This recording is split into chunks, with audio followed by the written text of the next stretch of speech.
Shalom Bapak Ibu Saudara-saudara yang terkasih di dalam Yesus Kristus. Seluruh jemaat GBI Rakyat Soto G, apa kabar? Saya berharap Bapak Ibu Saudara-saudara semua ada dalam keadaan baik-baik saja serta dalam anugerah kasih karunia-Nya. Amin. Berjumpa dengan saya Pendeta Subagio Ari pada hari ini. Saya akan menyampaikan pemberitaan firman Tuhan dengan tema 6 pemahaman karunia Roh Kudus. Sebelum kita membahas lebih lanjut, mari kita tundukkan kepala dan berdoa. Bapa yang terkasih dalam nama Tuhan Yesus Kristus, kami satukan hati kami berdoa bersama, bersepakat di dalam nama-Mu. Tuhan, sekalipun kami beribadah online, berjumpa secara online Tuhan, kami percaya Engkau hadir di tengah-tengah kami. Mari Kau berikan kami hikmat marifat surgawi, ajar kami untuk kami boleh mengerti, memahamin apa yang menjadi pemahaman tentang karunia Roh Kudus. Biarlah Engkau yang mengajar kami, Engkau yang beracara dari awal, pertengahan hingga akhir. Di dalam ibadah online ini, dalam nama Tuhan Yesus Kristus, kami sudah berdoa dan mengucap syukur. Semua yang percaya bersama katakan, amin. Nah, Bapak Ibu Saudaraku sekalian Tuhan, hari-hari ini banyak pengajaran mengenai Roh Kudus yang dapat kita temukan di media-media sosial online, Bapak Ibu Saudara. Namun tentu kita perlu memahami lagi secara mendalam agar kita dapat sungguh-sungguh mengerti dan hidup dalam pimpinannya dan mengalami kedahsyatan kuasanya, Bapak Ibu Saudara. Pemahaman-pemahaman yang salah terhadap pribadi dan karya Roh Kudus bisa menimbulkan ekses-ekses pada diri kita pribadi, sehingga dapat menyimpang dari kebenaran, bahkan dapat membawa orang lain juga turut menyimpang dari kebenaran firman Allah. Pengajaran tentang Roh Kudus ini bukan monopoli gereja beraliran tertentu. Sekali lagi Bapak Ibu Saudara, sesungguhnya pengajaran perihal Roh Kudus ini bukan monopoli aliran gereja tertentu saja. Misalnya hanya untuk Pentakosta atau karismatik saja, melainkan pengajaran ini memang memiliki dasar yang kuat Bapak Ibu Saudara. Di dalam Alkitab jelas. Oleh karena itu kita sering mendengar atau melihat ekses-ekses yang ada, yang mana orang Kristen bahkan ada yang menolak belajar tentang oknum ketiga dari Allah Tritunggal ini. Saya berharap pada pertemuan yang singkat ini saya dapat menjelaskan beberapa hal yang penting, yang mendasar tentang karunia Roh Kudus. Untuk apa karunia Roh Kudus ini diberikan? Jika Bapak, Ibu, Saudara kurang memahami, dapat mengulangi lagi tayangan ini berulang-ulang sampai Bapak Ibu Saudara dapat memahami. Dan saya percaya oleh doa Roh Kudus akan mengajar Bapak Ibu Saudara secara langsung. Bapak Ibu Saudara-saudaraku, jika saja kita sungguh-sungguh memahami bahwa di dalam kehidupan kita sebagai orang percaya ada karunia yang diberikan Tuhan kepada kita, karunia untuk memperlengkapi kita dalam melaksanakan amanat agungnya di dunia ini. Tentu kita akan mempergunakan karunia itu dengan sebaik-baiknya. Maka saya percaya kita akan mengalami perubahan yang luar biasa. Baik dalam kehidupan kita pribadi maupun dalam pelayanan kita. Nah, pembacaan firman Tuhan pada hari ini dari 1 Korintus 12 ayat 1 sampai 11. Namun kita tidak perlu membaca semuanya Bapak Saudara. Saya akan ambil bagian-bagian dari ayat-ayat tersebut. Yang pertama-tama, pemahaman yang pertama adalah ada terletak di dalam 1 Korintus pasal 12 ayat 1. Dikatakan, sekarang tentang karunia-karunia roh, aku mau saudara supaya kamu mengetahui kebenarannya. Nah, Rasul Paulus mau mengajarkan perihal Roh Kudus, perihal karunia roh kepada jemaat di Korintus. Namun jika jemaat di Korintus tidak mau tahu, jika jemaat di Korintus tidak mau mendengar akan kebenaran, akan pengajaran dari Rasul Paulus, bagaimana mereka bisa tahu kebenaran tersebut, Bapak Ibu Saudara? Bagaimana bisa mereka paham tentang kebenaran tersebut? Nah, artinya Bapak Ibu Saudara, kita harus memiliki keingintahuan yang besar tentang karunia Roh Kudus. Roh Kudus tidak bisa hanya sekedar lewat, nggak bisa. Tetapi ada dorongan dari dalam hati kita. Ada keinginan yang besar untuk kita mengetahui, untuk kita belajar tentang Roh Kudus, tentang karunia-karunia Roh, Bapak Ibu Saudara. Kita tidak boleh bersikap tidak mau tahu, kita tidak boleh bersikap masa bodoh, kita jangan bersikap apatis. Tentu jika kita bersikap demikian akan merugikan Bapak Ibu Saudara. Bagaimana kita akan tahu kebenarannya? Diberi tahu saja sudah menolak. Sikap demikian bisa membuat kita tersesat Bapak Ibu Saudara. Atau bisa-bisa kita pun menyesatkan orang lain. Jadi apa yang kita ajarkan tidak dapat kita pahami dengan baik. Hal ini menjadikan kita mengerti, paham bahwa untuk tahu akan kebenaran, untuk mengerti, paham akan kebenaran tentang karunia Roh Kudus, hati kita harus siap untuk menerima pengajaran tersebut. Buka hatimu untuk menerima pengajaran tentang Roh Kudus, tentang karunia Roh, dan sebagainya. Yang kedua, Bapak Ibu Saudaraku sayang dengan Tuhan, 1 Korintus 12 ayat 2 berkata, kamu tahu bahwa pada waktu kamu masih belum mengenal Allah, kamu tanpa berpikir ditarik kepada berhala-berhala yang bisu. Artinya apa Bapak Ibu Saudara? Pemahaman yang kedua tentang karunia Roh. Karunia Roh hanya dapat dimengerti dan dialamin oleh orang yang sudah mengalami kelahiran baru. Ya, bertobat, berbalik dari jalan-jalan yang jahat, meninggalkan kehidupan yang lama. Seseorang yang menerima Yesus sebagai Tuhan dan Juru Selamat, yang sudah dibaharui, yang sudah diubahkan, atau mengalami pemulihan, maka seseorang tersebut akan siap untuk menerima, akan siap untuk memahami pengajaran tentang karunia Roh, bahkan akan mendapatkan karunia-karunia Roh nyata bekerja dalam hidupnya.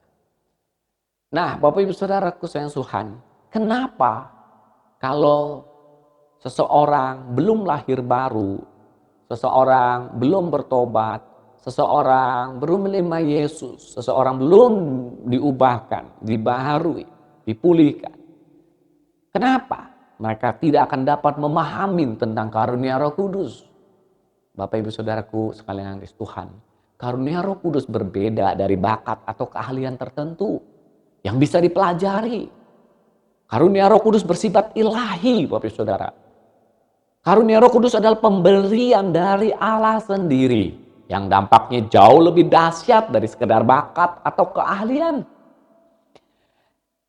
Bakat bisa digunakan secara komersial untuk memperoleh keuntungan Bapak Ibu Saudara. Namun karunia Roh hanya digunakan dalam pelayanan untuk pertumbuhan iman diri kita sendiri maupun jemaat Tuhan. Pemahaman akan hal ini mengingatkan kita untuk tidak mencari keuntungan pribadi, Bapak Ibu Saudara. Orang yang diberi karunia Roh Kudus, maka hidupnya berdampak dan dia tidak akan mencari keuntungan pribadi. Yang ketiga, Bapak Ibu Saudaraku sayang Tuhan, di dalam 1 Korintus 12 ayat 3. Karena itu aku mau meyakinkan kamu bahwa tidak seorang pun yang berkata-kata oleh Roh Allah dapat berkata, terkutuklah Yesus, dan tidak ada seorang pun yang dapat mengaku Yesus adalah Tuhan selain oleh Roh Kudus. Artinya, pengakuan bahwa Yesus adalah Tuhan hanya bisa dilakukan oleh Roh Kudus.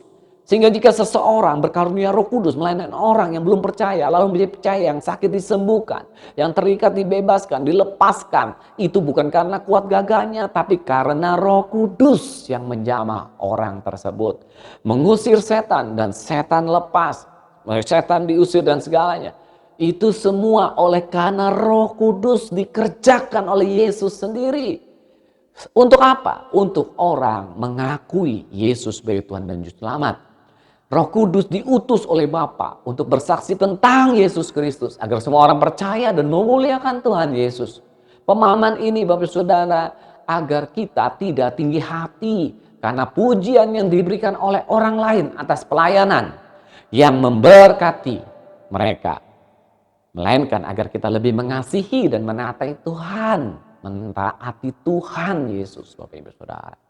Yang keempat, 1 Korintus 12 ayat 4 sampai 6. Ada rupa-rupa karunia tetapi satu roh, dan ada rupa-rupa pelayanan tetapi satu Tuhan, dan ada berbagai-bagai perbuatan ajaib, tetapi Allah adalah satu yang mengerjakan semuanya dalam semua orang. Artinya apa?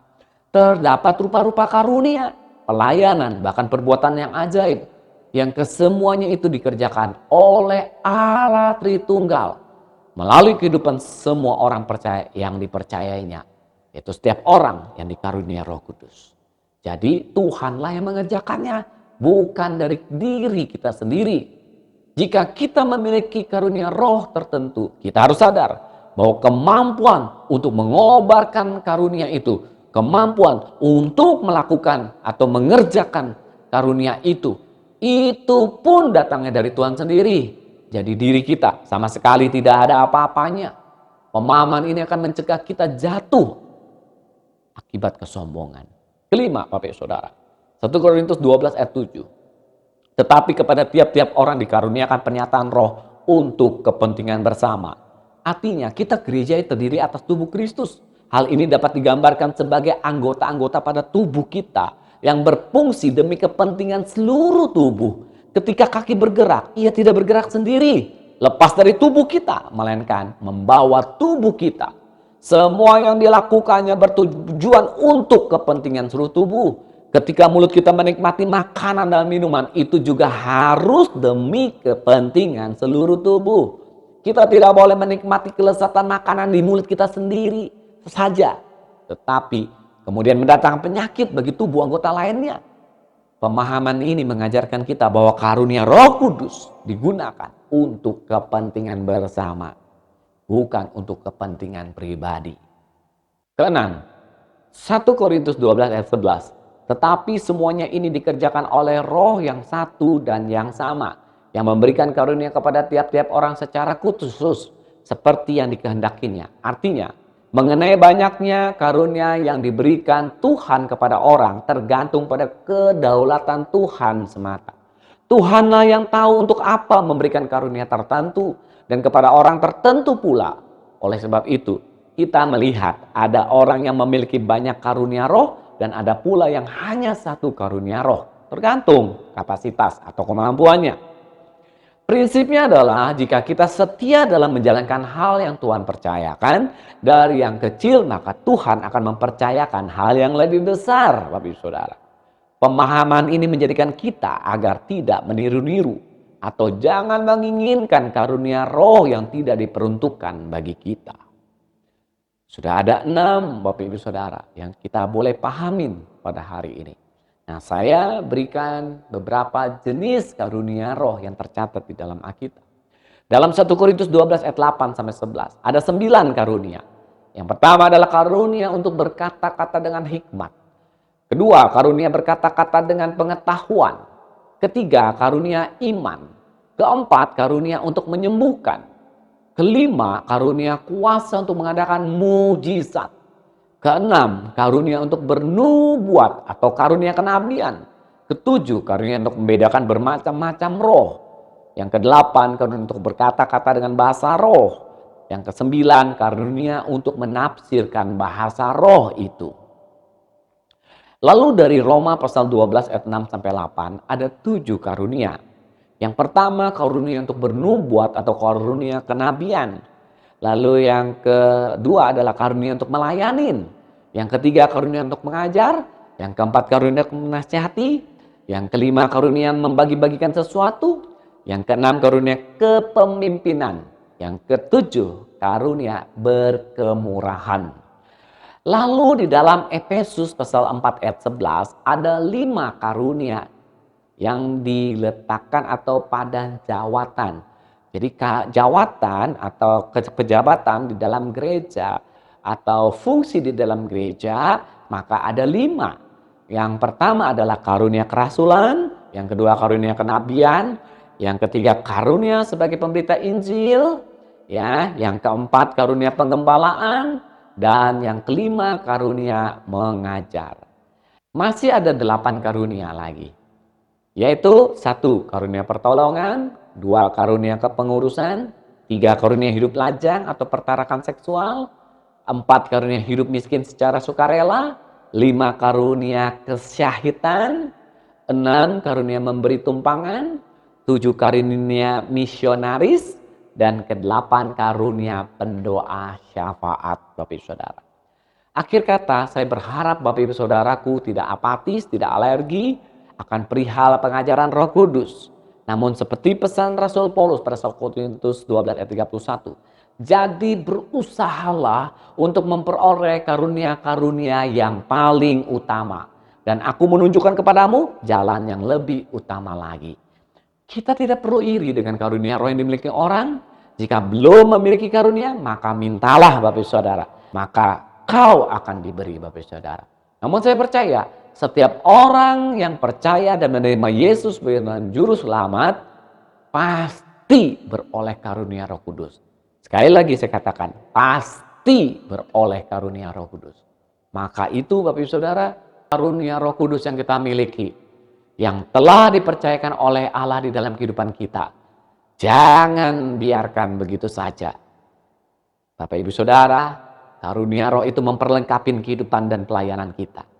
Sehingga kita menjadi berkat bagi banyak orang. Mendatangkan kemuliaan bagi nama Tuhan Yesus Kristus. Serta jiwa-jiwa banyak diselamatkan Bapak Saudara. Amin. Mari angkat tanganmu, saya akan berdoa. Yang pertama-tama bagi yang merasa belum memiliki karunia Roh Kudus. Lalu yang kedua bagi yang sudah ada karunia namun belum maksimal dan agar Tuhan memaksimalkan. Yang ketiga saya akan berdoa bagi yang sudah ada karunia dan sudah maksimal. Saya tetap akan mendoakan supaya Tuhan tambahkan lagi karunia yang lain. Ya, Bapak Ibu Saudaraku sekalian Tuhan, mari kita tundukkan kepala untuk kita berdoa. Angkat tanganmu. Bapa, dalam nama Tuhan Yesus Kristus, hamba berdoa dengan kuasa Roh Kudus-Mu yang tak terbatas ruang dan waktu. Bapa, hamba berdoa kiranya setiap anak-anak-Mu yang belum beroleh karunia Roh Kudus, mari Tuhan berikan. Berikan karunia Roh Kudus-Mu Tuhan atas mereka pribadi agar mereka efektif di dalam mengarungi kehidupan ini, agar mereka berdampak untuk mengarungi kehidupan ini menjadi saksi Kristus dimanapun mereka berada, diperlengkapi untuk pekerjaan amanat agung dalam nama Tuhan Yesus.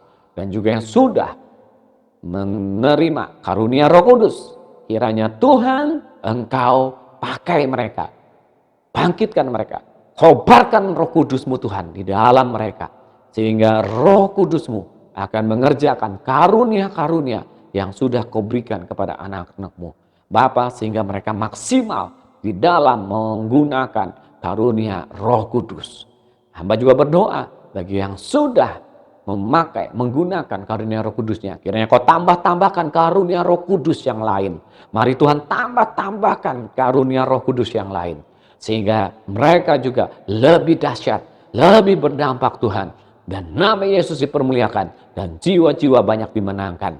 Terima kasih banyak Bapa di sorga untuk kesempatan pada hari ini. Pemahaman tentang karunia Roh Kudus boleh Kau ajar bagi setiap kami, pribadi lepas pribadi. Bagi yang mengangkat tangan, terima karunia Roh Kudus bekerja dalam hidupmu. Terima Roh Kudus menyatakan kemuliaan demi kemuliaan dalam hidupmu.